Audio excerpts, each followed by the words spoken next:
Bueno, continuamos con lo que es la última ponencia de la mañana, a cargo de Alessandro Mantelero. Alessandro Mantelero, especialmente por su participación en el Consejo de Europa, lo veremos, como reportero en inteligencia artificial y protección de datos. Por lo tanto, vamos a dar ahora la perspectiva desde la Unión Europea y además, pues su ponencia va a ser muy interesante en cuanto a eso. Alessandro Mantelero es profesor asociado de Derecho Privado en la Universidad Politécnica de Turín y experto científico del Consejo de Europa en Inteligencia Artificial y Protección de Datos. Además de, profesor visitante en Harvard, Oxford, en diversos años de su carrera. Ha participado por ello también activamente en la elaboración de las Guidelines on Artificial Intelligence and Data Protection de 2019 y en las Guidelines on the Protection of Individuals with regard to the Processing of Personal Data in the World of Big Data de 2017.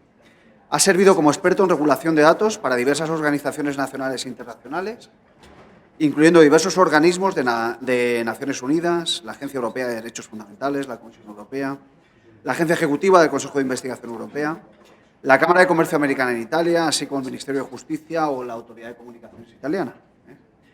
Es, además, autor de 3 libros y de prácticamente un centenar de artículos y capítulos sobre legislación y tecnología, que es donde él vive, ¿no? en esa confluencia, con un foco especial en protección de datos, Big Data, inteligencia artificial, IoT, Industria 4.0 y Smart Cities. Además, es coeditor de la publicación Computer Law and Security Review y miembro del Consejo Editorial de la European Data Protection Law Review. ¿Okay? Así que, sin nada más, vamos, Alessandro, para vos. Muchas gracias por esta presentación. Primero, intentaré hablar en castellano. Yo aprendí castellano en Barcelona y aprendí castellano en Murcia, practicando con compañeros. No aprendí castellano como se tiene que aprender, pero más o menos creo que sea mejor en castellano que en buen inglés. No sé, pero cuando hay profesores de extranjeros que llegan en Italia, me gusta más si hablan en italiano malo que en un buen inglés. Así. Yes, of course. Yo creo que sea mejor elegir uno u otro. En primer lugar, quisiera dar las gracias a Isaac para invitarme, en particular a Juan Marmol para invitarme aquí hoy. Yo creo que la primera parte de este congreso de esta mañana se han tocado algunos temas bastante amplios de Artificial Intelligence, de los problemas de Artificial Intelligence.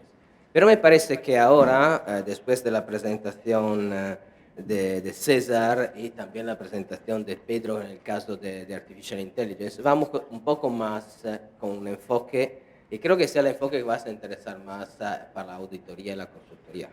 Porque el problema, como yo lo veo, son 3. El primero es la seguridad, que ya César lo mencionó. El segundo es la organización. El caso de Murcia es un caso de organización, porque claro, tenemos herramientas, tenemos Artificial Intelligence, pero ¿cómo la ponemos en marcha? El tercero, claro, es el marco legal, porque tenemos seguridad, ponemos en marcha, pero tenemos que cumplir con la ley, porque todo está muchísimo bien, pero si no cumple con la ley, ustedes saben, la ley va a parar todo. En esto tengo que presentar un poco los problemas que hay en la regulación de la Artificial Intelligence.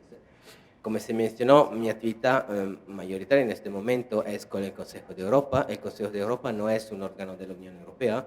El Consejo de Europa reúne más de 50 países con enfoque sobre protección de datos, en el Convenio 108 de protección de datos. Y lo digo no porque esté trabajando con el Consejo de Europa, porque ya trabajo también con la Comisión Europea, pero me parece que es el único contexto donde ahora se está hablando de regulación de protección de datos. Porque ya se mencionó, por ejemplo, el informe del High Level Expert Group on Artificial Intelligence, pero este es un informe ético y algo más. Y el Consejo de Europa, tenemos la semana que viene, en la primera reunión del CAI, que es el nuevo comité sobre la Artificial Intelligence, con la idea de crear un convenio sobre Artificial Intelligence. Esto significa que se habla de regulación. No se habla solo de líneas guías, de orientación ética y todo. La Comisión para también razón de natura política, está un poco atrás en este proceso. Se dice, ahora en 100 días vamos a hacer un reglamento, yo no creo que sea posible, porque para hacer el reglamento de protección de datos fueron necesarios 6 años. No me parece que para Artificial Intelligence podemos hacerlo en 100 días. Con lo cual, vamos a ver. ¿Cuál es el problema en el marco legal? En el marco legal, el primer problema es que tenemos desafíos en la protección de datos, en el uso de los datos de la Artificial Intelligence, que tenemos que enfrentar y tenemos incertidumbre. Este es el problema. Antes todo fuera más claro. Hay 3 periodos, los años 70, los años 80 y 90 y después del 2000. En el 80-90 teníamos la idea de uso de datos fue bastante clara, porque el procesamiento de datos fue bastante básico. El consentimiento se proporcionaba para tarjetas de crédito, para todo, para tarjetas de fidelidad, pero era una herramienta bastante simple. Después del 2000, con el Big Data, el Cloud Computing, el Big Data, el Artificial Intelligence, esta nueva ola de Artificial Intelligence ha cambiado mucho. Ahora te dan la tarjeta de fidelidad y pueden entender tu condición de salud. Esto no está relacionado de manera tan evidente en lo que vas a comprar en un supermercado. Con lo cual, el problema es que esta nueva temporada de Artificial Intelligence pone algún problema, pero yo creo que como consultores y como auditores ustedes tienen que tener en clara la idea de cuáles son los problemas y cuáles son los falsos problemas. Los falsos problemas es la General Artificial Intelligence, porque la General Artificial Intelligence no hay y no sabemos si habrá, mucho probablemente no habrá, y si habrá, habrá entre muchos años. Con lo cual, todo lo que se habla de máquinas que puedan sustituir el ser humano de la manera misma de entender las cosas, no es verdad. Es un tema muy chulo para discutir en congresos académicos, pero no es verdad. La Artificial Intelligence que tenemos es una Artificial Intelligence, como ya se presentó los ponentes antes de mí, es una Artificial Intelligence que hace algunas tareas muy bien, algunas como Image Recognition mejor que los seres humanos, otra peor que los seres humanos. Si tú quieres construir un robot que te va a limpiar los platos, fregar los platos, no lo hace bien. Esa es una tarea bastante básica. Hay complejidad, como decía también César, hay complejidad de la máquina que son diferentes del ser humano. Eso es un punto muy importante, muy fino. La idea que el cerebro humano y el cerebro artificial no son la misma cosa. Se habló también esta mañana de esta comparación entre Artificial Intelligence y humanos. Se dice, los humanos, lo decía Nuria, fallan muchas veces. Tengo bias, tengo manera de errores en el juicio. Pero cuidado, porque también la máquina lo tengo. Y la máquina tengo unos errores que son seriales. Esto tenemos que entenderlo. La clase de errores de los seres humanos y la clase de errores de las máquinas no son la misma clase. Es verdad que el West, esto lo dijeron en los años 70 los catedráticos del norte de Europa, que el West cuando llega a la mañana, después una mala noche, una discusión, cualquier sea, los primeros 3 casos lo decide de manera terrible. Pero después se siente tranquilo y empieza a trabajar bien. Si el algoritmo que se quiere sustituir al ser humano en la decisión de los casos judiciales tiene bias, esto falla todos los casos hasta el final, sin darse cuenta. Y eso es un problema. Es un problema no solo del decisor en los casos frente a un tribunal, también la herramienta que se utiliza para la defensa y todo. Tenemos que tener en cuenta esta diferencia. El segundo punto, otras teorías muy buena, es la idea de la personalidad jurídica, pero se diga personalidad jurídica en español, de las máquinas. Esto es una idea que yo no entiendo. Dígame usted cuántos algoritmos tenemos. Un montón. Y vamos a crear una entidad jurídica separada con tanto de patrimonio para cada algoritmo. No me parece tan útil. Además, de atrás de cada algoritmo siempre hay una empresa, más o menos, que ya es una entidad jurídica, ya tiene un patrimonio, ya puede ser responsable. Hay problemas de responsabilidad de las máquinas que no son fáciles porque hablamos de machine learning, hablamos de máquinas que pueden aprender. Antes, la responsabilidad del producto fue bastante simple. El producto como un ordenador, si no funciona, bueno, el fallo es de lo que lo ha creado. Pero si la máquina va a aprender. Cuando el niño habla con Nao, habla con robot, el robot va aprendiendo desde el niño. Claro que el robot puede aprender malo. Ve el niño que se pelea con su hermana, yo tengo 2 niños, que se pelea con su hermana, entiende que se puede hacer y va a emularlo. Esto es el problema. Es una responsabilidad del producto diferente de antes porque el usuario puede modificar el comportamiento. Bueno, podemos también utilizar herramientas porque esto no va a pasar, pero es posible. Y eso significa que tenemos más entidades involucradas. No solo los que van a construir la máquina, sino también que los que van a utilizar la máquina porque es una máquina reactiva. Esto va a complicar. Pero no creo que necesitamos una personalidad jurídica para resolver esto. El otro punto, para clarificar un poco el tema, me parece que hoy este clásico de la división entre robots y artificial intelligence se va pasando. Porque al final los robots son máquinas con artificial intelligence. Esto en el derecho, por ejemplo, había mucho sobre los robots y el derecho de los robots y artificial intelligence como si fueran cosas separadas. Claro, hay diferencia. Hay diferencia porque, por ejemplo, la interacción entre humano y robot, si el robot tiene una cara de ser humano, robot parecida a los humanos, la interacción de nivel psicológico es diferente. Yo no digo que son lo mismo en absoluto. Y hay robots, por ejemplo, en la industria, que son robots industriales, que tienen una estructura diferente, que hacen cosas diferentes. Pero si vamos a hablar de robots que tengan una interacción fuerte en el entorno social con los seres humanos, al final el problema de este robot es la inteligencia que está entre los robots. Esto en el entorno que tiene. El último punto para clarificar, que siempre siento hablar de máquinas, de máquinas que hacen malo, pero atrás de máquinas siempre hay seres humanos.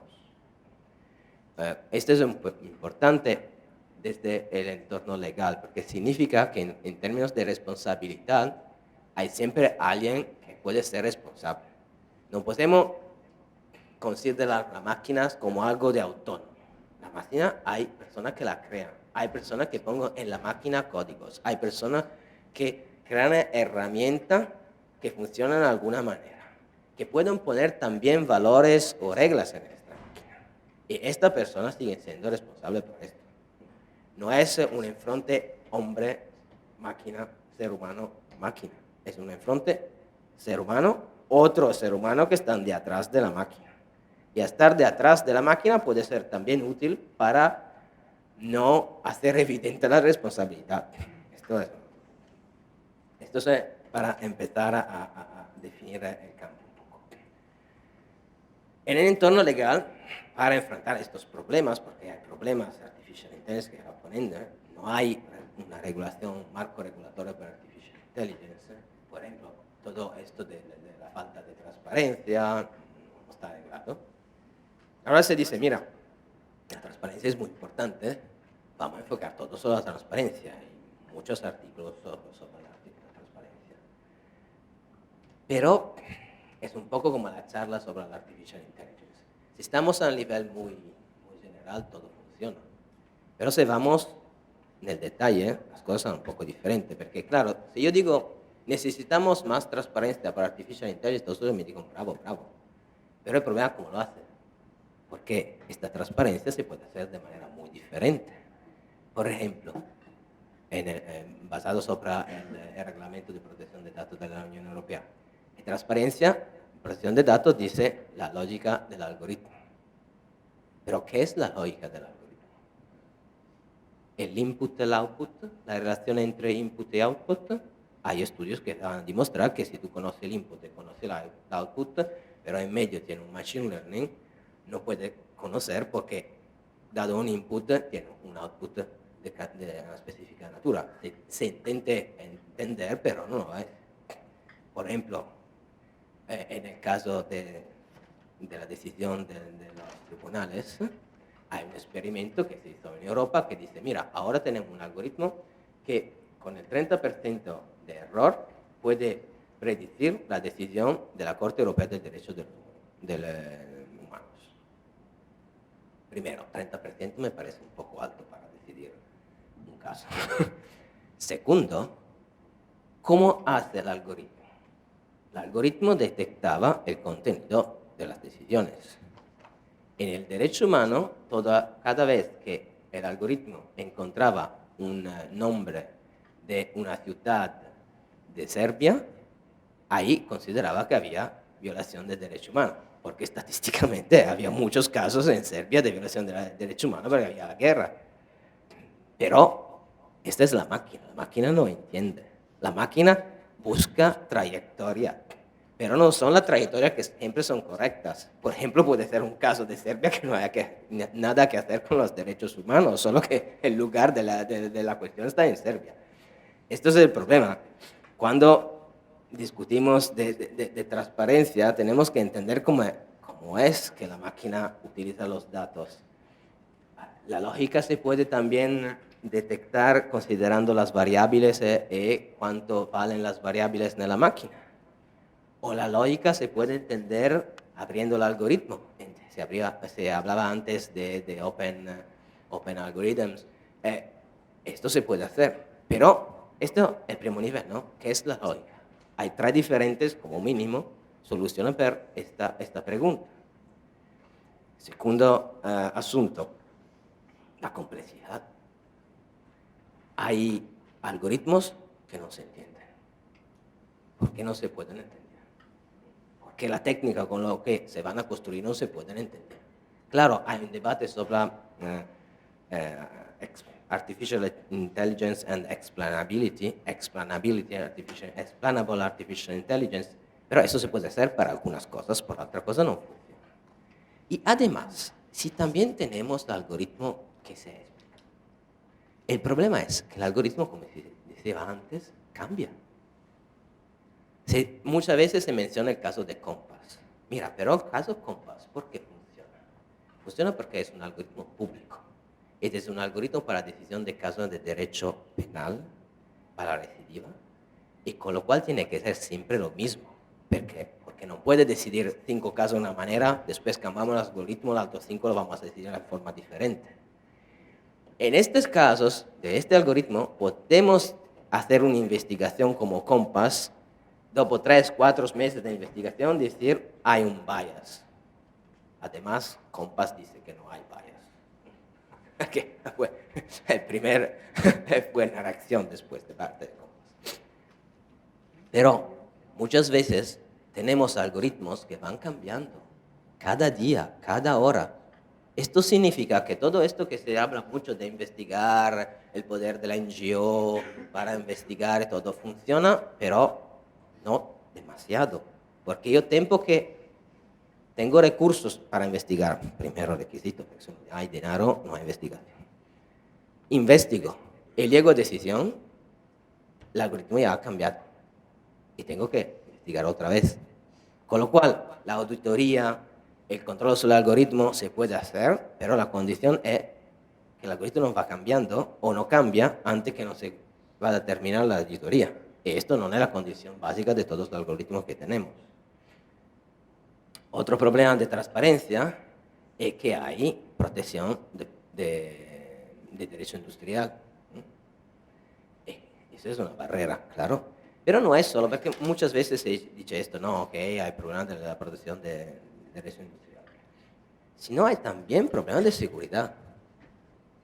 Seguridad de los datos de las personas que se utilizan para estas herramientas o seguridad del sistema. Por ejemplo, si yo voy a utilizar un sistema de predictive policy para detectar de manera anticipada el crimen, no puedo proporcionar el acceso al algoritmo.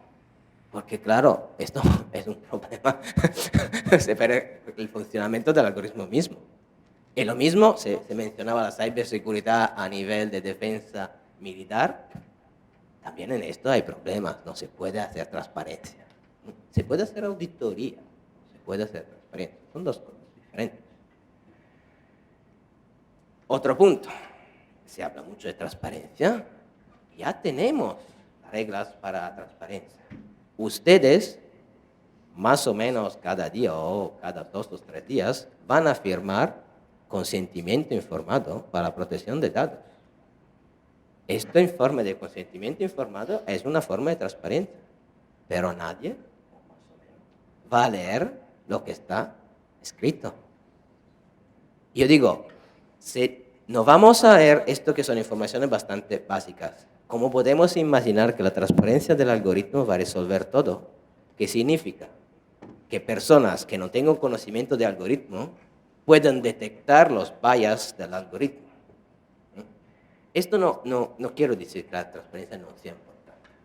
Yo quiero decir que la transparencia tiene que ser contextualizada. Tenemos que entender qué es la transparencia. La transparencia es muy importante para evaluar los riesgos del uso del algoritmo, para una evaluación de natura profesional y todo. Pero la transparencia, para decir, oh, tenemos transparencia, todo se ha resuelto, no. La transparencia es el primer nivel. Necesito transparencia para acceder a la información y para hacer evaluación del algoritmo. Pero el enfoque es la evaluación del algoritmo. El enfoque es detectar los riesgos de los usos del algoritmo. En este sentido, yo creo que el problema son básicamente los bias, los riesgos, los sesgos. Porque si tenemos una idea que tiene un enfoque sobre los riesgos, el problema son los bias, que son varios, porque muchas veces se habla solo de los bias de los datos. Pero no es verdad, no hay solo problema de calidad de los datos. Muchas veces los bias son de los que utilizan los datos, los investigadores, que asumen algunas soluciones como mejor de otra, o más obvia que otra, y así. El problema también son las series que se van a utilizar. Muchas veces son series históricas que tengan un bias. O la metodología que se va a empezar a utilizar. Otro problema es el riesgo de falta de contextualización de los datos y también de los modelos algorítmicos. Porque en los datos, si yo voy a analizar, por ejemplo, la performance de los estudiantes sin tener en cuenta el contexto social de cada área, claro que el resultado no es bueno. Porque no tiene cuenta que hay familias con recursos diferentes, con extracción cultural diferente, que pueden influir mucho sobre la performance de los estudiantes. Y lo mismo es para los modelos. No podemos necesariamente asumir que un modelo que funciona bien en un entorno se puede utilizar en un entorno diferente. No sé si ustedes conocen que los modelos que se utilizan para predicting policing a los modelos que se usan para terremotos, earthquake. Okay, ¿qué dice la ley? La ley dice muy poco. Dice muy poco porque cuando se hizo la directiva sobre la protección de datos en el 95, no se tenía en cuenta de Internet. Ahora que se ha hecho el reglamento, no se tiene en cuenta de Artificial Intelligence. Es claro porque empezó en el al principio del año 2000 el debate sobre el reglamento y no había esta ola de artificial intelligence masiva, comercial y todo. Con lo cual los reguladores no han tenido en cuenta el problema de artificial intelligence. Claro, los hombres y las mujeres de ley usan la interpretación para intentar de resolver los problemas. Hay algunas cositas que se pueden utilizar, por ejemplo, en el reglamento hay este enfoque sobre el riesgo. El riesgo es muy importante.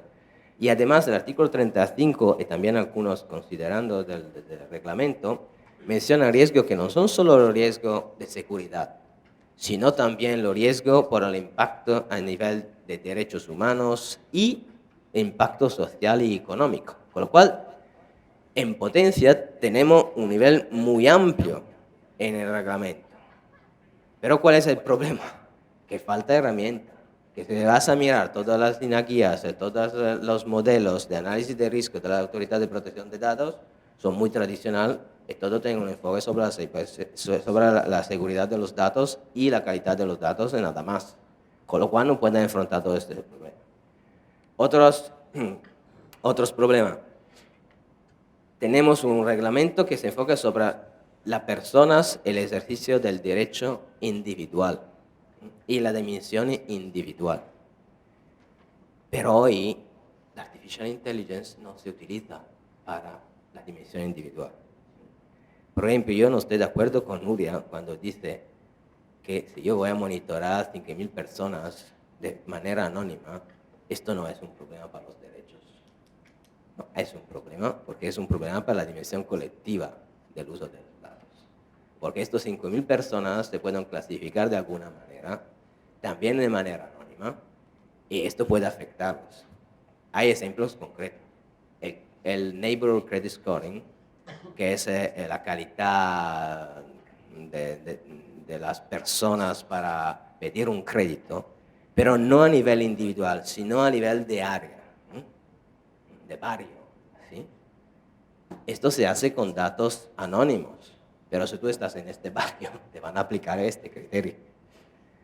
Y además, monitorar flujo de datos, flujo de personas y todos para tomar decisiones sobre la colectividad, sobre los individuos, va a afectar a las personas. Porque claro que puede ser en forma anónima, la decisión final va a afectar a los individuos. Podemos discutir si esto es protección de datos, si no es protección de datos, pero claro, hay decisiones que se pueden tomar utilizando datos de forma anónima y afectan los derechos del individuo. Con lo cual, el facto que sean anónimos no va a resolver necesariamente el problema. Además, ustedes saben, los que trabajan en informática, que la anonimización de los datos o la natura anónima de los datos es una cosa sobre la cual podemos discutir por mucho tiempo. Otro problema que no va a resolver el reglamento, el facto que tiene esta idea de autodeterminación muy centrada sobre el consentimiento, sobre estas herramientas que no son tan útiles en el contexto de Artificial Intelligence con modelos tan complejos. En final, hay problema porque ahora la protección de datos es un tema, pero no se puede utilizar la protección de datos para todo. Yo tengo compañeros que trabajan en protección de datos como profesores que utilizan, por ejemplo, la referencia a la fairness para utilizar la ley de protección de datos para todo, pero no es correcto. Porque cuando yo voy a utilizar algoritmos que van a impactar sobre la discriminación, sobre la libertad de movimiento, sobre la libertad de acceso a la información, porque no hay solo discriminación. Hay, por ejemplo, un algoritmo que va a moderar el contenido en un debate o en un medio de comunicación, esto va a limitar la libertad de expresión del conocimiento de las noticias. Todo esto no es protección de datos. Estos son otra área del derecho que tenemos que tener en cuenta. ¿Cuál es la situación? La situación es que hay un debate en curso sobre la artificial intelligence yo creo que, por lo que he dicho al principio, que ahora el foro donde más se está debatiendo el tema de la regulación es el Consejo de Europa. Y el Consejo de Europa adopté esta línea guía sobre Artificial Intelligence en protección de datos. Hay también otra que vamos a discutir en la semana que viene sobre derechos humanos y uso de Artificial Intelligence. Y estas líneas guías son interesantes, no porque yo lo contribuido a escribirlas, son interesantes porque son muy prácticas, están divididas en 3 partes. Directrices para los que van a desarrollar Artificial Intelligence, directrices general y directrices para los policymakers. La idea fue de hacer cosas prácticas.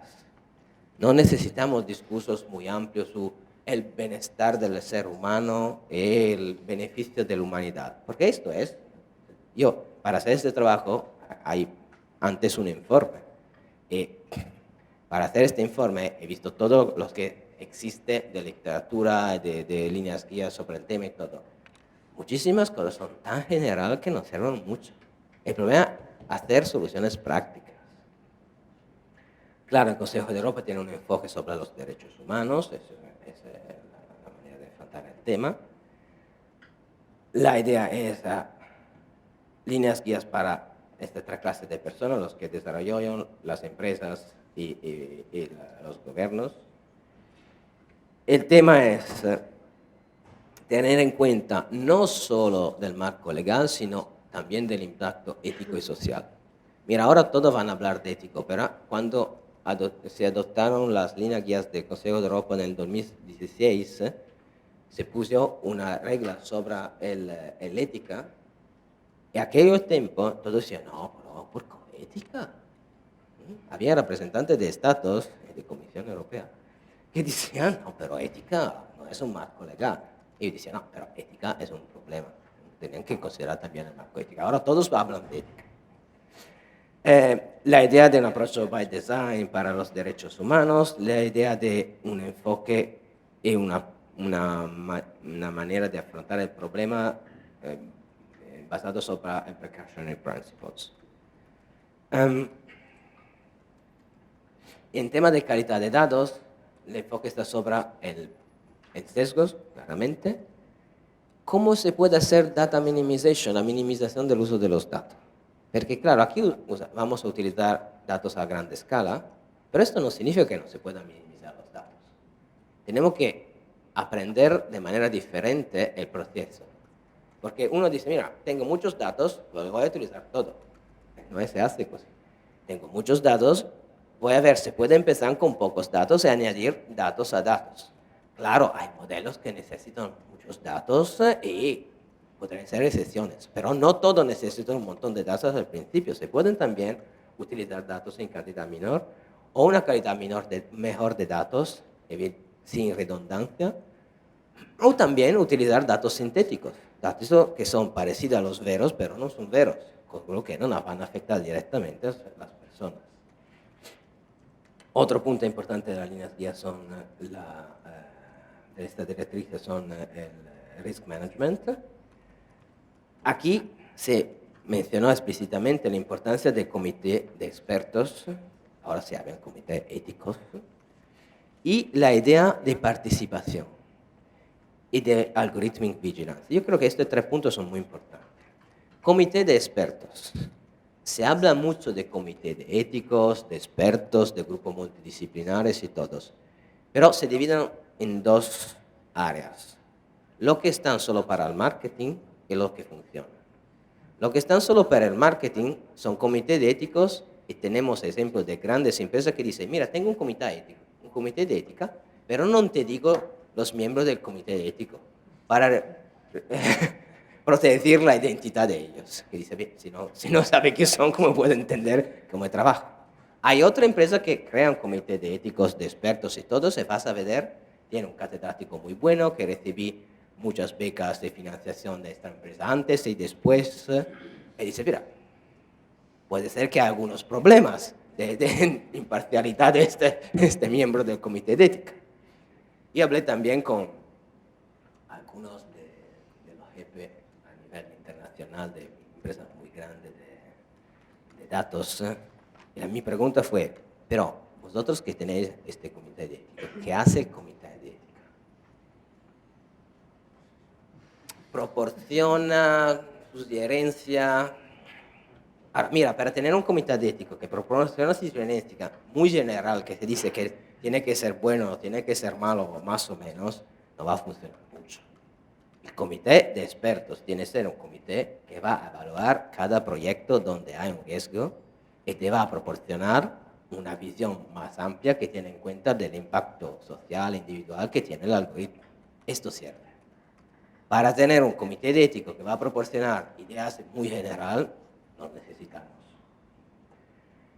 La participación, muy importante. Yo digo siempre con mis estudiantes que son de ingeniero, no dejemos el ingeniero solo en su despacho, porque claro, esta herramienta tiene que ser construida para ingeniero, para equipo multidisciplinar, pero también involucrando los que son los destinatarios de esta herramienta. Si yo voy a construir unas Smart Cities que se basan sobre Artificial Intelligence, tengo que involucrar a los ciudadanos. Tengo que tener un sistema de participación. No puede ser una manera top-down de enfrentar el problema. Además, la participación se conoce como una herramienta muy útil para detectar sesgos, para detectar problemas, porque las categorías afectadas tengan una idea de los problemas. Y por otro lado, los que crean los algoritmos muchas veces tienen un reconocimiento, una idea, yo lo hago así porque me parece bien, pero si van a enfrentarse con la realidad, pueden entender que algunas cosas son diferentes. El tercer punto, la vigilancia, ¿no? Algorithmic vigilance. Cuando yo voy a construir un algoritmo, no todo termina cuando hay el algoritmo. Tenemos que monitorar el algoritmo, cuando se va a utilizar, cómo se va a utilizar. Es una manera continua de monitorear el algoritmo, porque el algoritmo aprende, porque el entorno puede cambiar, con lo cual tenemos que monitorar todo esto. Otro punto que me parece importante, están en estas directrices, es la libertad. La libertad del decisor humano y la libertad de decidir sobre los algoritmos. La libertad del decidor humano. Por ejemplo, en el reglamento de protección de datos se dice, si hay un proceso automatizado de decisión, puede contestar el procedimiento y tiene derecho a un decidor humano. Y parece que todos vamos a resolverlo con el decidor humano. Pero no es así. Ahora, tenemos que ser muy prácticos. Ustedes se imaginan, por ejemplo, un banco. En un banco tiene una persona que tiene que decidir si proporcionar o no dinero. El algoritmo le dice no. ¿Qué hace la persona? Dice no, porque se dice sí. Y dice sí porque piensa que sí, que este es un buen tío que lo merece, perdón. Al final, se acaba mal. El jefe le dice, mira, pero aquí la máquina te decía que no, ¿por qué ha hecho así? Esto es como va a funcionar la cosa. Con lo cual, cuando se dice que se pone el decisor humano o tiene un derecho a una libertad de decidir, una libertad efectiva de decidir de manera autónoma y diferente, sino la estructura de la empresa. Y además, el facto que no tiene acceso a los mismos conocimientos de la máquina, o si tiene acceso no tiene tiempo suficiente para procesar todos los datos, claro, hace del decisor humano algo como una muñeca que cierra poco. Otro punto, la libertad de decidir sobre el algoritmo. Eso es la participación también, ¿no? Decidir si todo tiene que ser basado sobre el algoritmo. Yo creo que la sociedad tiene que decidir dónde vamos. Los problemas. Los problemas es claro, esto no va a afrontar todo. Hay muchos problemas que están sobre la mesa. Y ahora, ¿qué se hace? La idea siempre es, de los políticos, tenemos nuevos problemas, hacemos nuevas leyes. Esto, la ley del caballo es algo que pasó cuando al principio del Internet se discutió en Estados Unidos, en un congreso de derecho, de la ley del cyberspace. Y un un juez de la Corte Suprema de Estados Unidos dice, mira, cuando se empezó a utilizar los caballos, no se creó la ley del caballo. ¿Por qué queréis hacer una ley nueva ahora para los ordenadores? Había alguna cosa, de verdad, alguna cosa. El primero, ya tenemos muchas herramientas de ley, de regulación, toda la ley de protección de datos, de competencia, de protección de propiedad intelectual, de responsabilidad por productos defectuosos, de todos. Esta herramienta se puede utilizar con interpretación, con adaptación, más se puede utilizar. No tenemos que reinventar cada vez que tenemos una nueva tecnología todo. Pero al mismo tiempo tenemos situación diferente. Lo que he dicho, la dimensión colectiva, el imbalance que tenemos entre máquina y personas, el problema de cómo vamos a distribuir las responsabilidades. Todo esto son cosas, el límite intrínseco de las personas en el entender esta máquina y tomar decisiones en relación con esta máquina. Todo esto son cosas que tenemos que enfrentar en un marco regulatorio nuevo. Para hacer esto, yo creo que tenemos que contextualizar lo que ya existe, decidir qué marco regulatorio queremos. Por ejemplo, yo no creo que necesitamos reglas muy específicas sobre la Artificial Intelligence. ¿Por qué no se pueden hacer bien? Porque Artificial Intelligence, en la defensa, en el sector financiero, en la educación, son completamente diferentes por muchas cosas. Cada uno tiene su subsector de regla, de principios, de finalidades. Con lo cual se puede hacer un marco general de principios, algunos, pero después necesitamos lo que se llama corregulación. La corregulación significa que hay principios en la ley, ARTLO, y hay código de autorregulamentación para cada sector, con la aportación de los que trabajan en este sector, que pueden proporcionar una visión más real de lo que pasa realmente, cuáles son los problemas de estos sectores. Esta es la única manera para hacer una reglamentación que puede funcionar. Si no, vamos a poner reglas muy duras que van a cambiar después de 2 años. Esto puede proporcionar flexibilidad en los modelos, en este senso. Claro, el enfoque tiene que ser, yo creo, más sobre la gestión de los riesgos, sobre la participación y sobre la cooperación entre las autoridades. Porque no es un problema de protección de datos, no es un problema de discriminación, no es un problema de competencia. Y esto es, pero, la situación que tenemos ahora. Tenemos, porque se crearon en el año 80 y 90, teníamos autoridades que tienen una competencia muy específica, que no se hablan o se hablan poco, y si se hablan, el problema es que tengo un marco regulatorio y de sanción diferente. Podemos hacer una investigación conjunta, protección de datos y competencia, pero al final la protección de datos te va a sancionar con la ley de protección de datos y competencia con la ley de competencia. Pero esto no funciona, porque si vas a mirar el problema como lo va a mirar la empresa, el procedimiento es unitario. Y cuando yo voy a comprar WhatsApp, a mí me interesan los datos y me interesa también el mercado. Y ese es un problema, ¿no? Tenemos que mejorar la cooperación entre estas autoridades. Y para último, la ética. Se habla mucho de ética ahora. Yo creo que cuando hablamos de ética, tenemos que entender qué es la ética.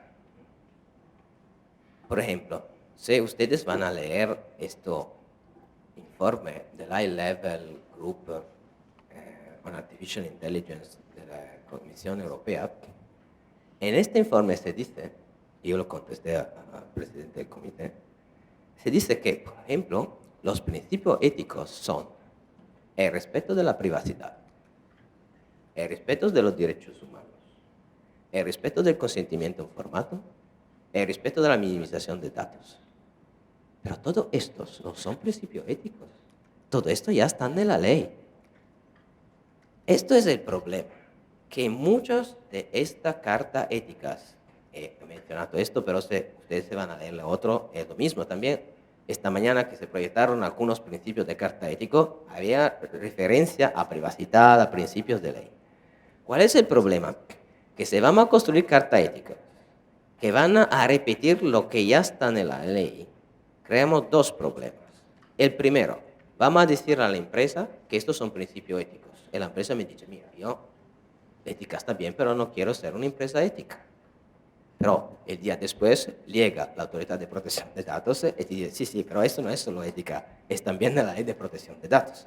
Esto es muy importante en comunicación de la información. No se pueden comunicar como valores éticos lo que son valor legal. El segundo, si utilizamos la marca de valor ético para los valores legales, hay riesgo de reducir la importancia, el nivel de estos valores, que se van a confundir, porque la ética va a, ¿cómo se dice?, a cambiar de forma más larga, definir de forma más larga, más indefinida estos valores. Porque claro, es verdad que la ética está relacionada con la ley, afortunadamente. La ley se basa sobre la ética, pero cuando un principio de ética se hace ley, lo se transforma, lo se limita, lo se define. Claro que matar a las personas no es bueno, pero en la ley se dice que en alguna condición se pueden también matar a las personas. El principio ético, cuando diventa ley, cambia, se define en la ley. Con eso es el problema, la idea de confundir ética con derecho.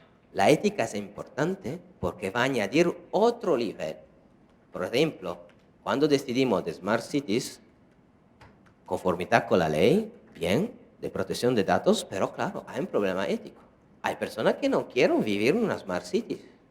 Esto puede ser un problema ético. Cuando ustedes se van a Schiphol Airport, hay un problema que tiene que pasar así, ¿no? Yo no, porque contesto toda la vez, pero yo, caso particular.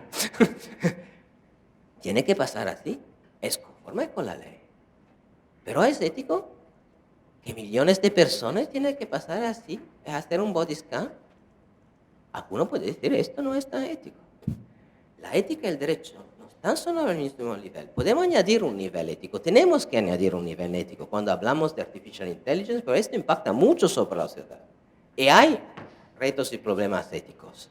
Pero ética y derecho son dos cosas diferentes. No podemos hacer una mezcla de derecho y de ética que no funciona bien.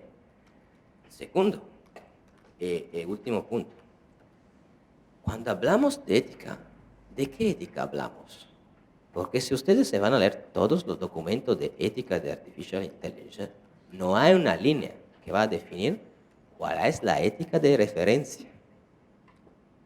Se entiende solo una cosa. Primero es la ética del mundo occidental.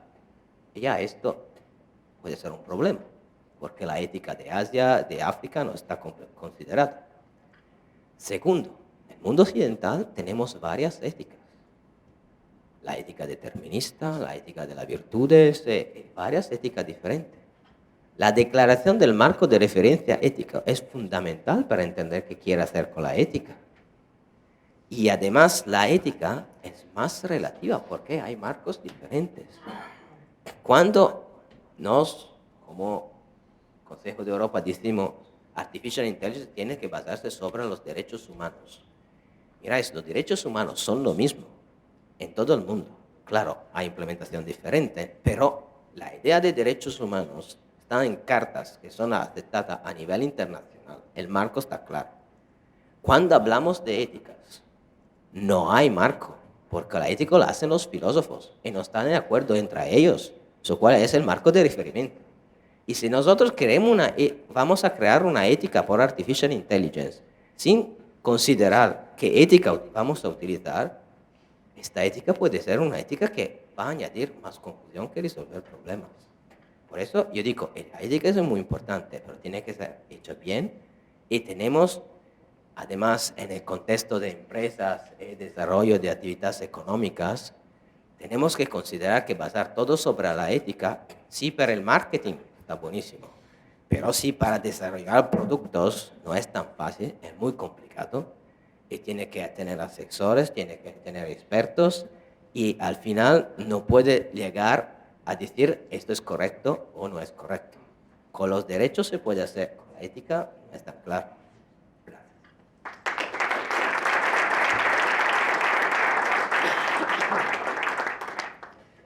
Muy bien, perfecto. Pues ¿alguna pregunta? ¿Alguna cuestión? Bueno, pues, efectivamente, yo creo que... Propones, Alessandro, que por tanto en nuestro papel como auditores que tenemos que enfrentar esos retos, digo que propones que en estos retos que tenemos que enfrentar como auditores que todavía estamos por estrenar, ¿no? Todavía no hemos desarrollado nuestra lista de auditoría, que nosotros estamos acostumbrados a hacer un checklist, que un mecanismo sería apoyarse precisamente en la corregulación del sector con la participación de los stakeholders que decimos nosotros, ¿no? No solamente los afectados, sino los interesados desde el punto de vista de la empresa, desde el punto de vista y los que se vean afectados por ese nuevo sistema que se está implantando. Sería una manera sencilla, eficaz y compartida, ¿no? Podría ser válida para desarrollar y afrontar hasta donde lleguemos, ¿no? Según vaya evolucionando el código, pues tendremos que ir mejorando también ese sistema de control y esa fórmula pactada. ¿Te parece un planteamiento? Sí, yo creo que no sea tan sencillo, pero yo creo que ese es el camino. Yo creo que hay dos cosas. El primero, la curriculación. Tenemos que hacer principio básico a nivel internacional sobre la Artificial Intelligence y después desarrollarlo a nivel local, vertical, para cada sector. Y esto se puede hacer bien, solo se van a involucrar las personas que trabajan en este sector. No podemos dejar que sea un legislador que no entiende nada de sanidad electrónica, que te va a decir cuáles son los principios que tenemos que utilizar de manera fina en la sanidad electrónica. Esto es importante. En segundo lugar, yo creo que tenemos que desarrollar, esta parte de mi proyecto de investigación, sistema de evaluación de impacto sobre los derechos humanos, más que de ética. Porque mira, el problema es esto, la discriminación, la libertad de movimiento, de pensamiento, de palabra, de todo. Los derechos humanos van a cubrir todos los aspectos de la vida. Están más definidos en la ley, en las Cortes Internacionales de Derechos Humanos. Hay un marco claro. La ética ahora se usa mucho porque hay confusión. No se sabe dónde ir, lo cual dice, mira, vamos a llamar, fue ahora un congreso este domingo con un franciscano, ¿sí? Un mónaco franciscano, que ahora lo van a llamar las empresas para asesorar para el marco ético de algunas empresas. Me parece buenísimo, no digo nada, claro, tiene un grado en teología, tiene una visión ética muy buena, también conocimiento tenía un grado también en ingeniería, está muy bueno. Pero claro, esto te dice cómo es la situación, ¿no? Vamos a tomar el mónaco franciscano que me diga cómo puede hacer, porque nosotros, ¿dónde empezar con la ética? Claro que el mónaco franciscano te proporciona la ética, que la ética católica, yo no tengo nada en contra con la ética católica, pero otra vez, elegir un percurso ético muy específico, que puede estar bien o puede estar mal, pero es un percurso muy específico. Por eso digo, mejor los derechos humanos. Los derechos humanos son claros, son definidos, hay jurisprudencia, hay decisiones, es un marco más claro. La ética es más indefinida. Yo creo que la ética es lo que tenemos que añadir para el proyecto puntual. Yo voy a crear un sistema que pueda afectar la libertad de los pacientes en hospitales, que va a afectar a los ciudadanos. Ahí hay problemas éticos que nos están afrontando para los derechos y todos. Creamos un comité de expertos, vamos a preguntar a la ciudadanía y hacemos el problema ético de impacto social. Esto sí, pero cuando hay problemas, no hablar de ética así, de manera tan larga. Perfecto. Pues bueno, muchísimas gracias, Alessandro, por tu intervención. Y bueno, la verdad, vamos a dar por finalizadas ya las jornadas. No sé si alguna palabra por parte del presidente. ¿Listo? Pues bueno, muchas gracias por tu asistencia.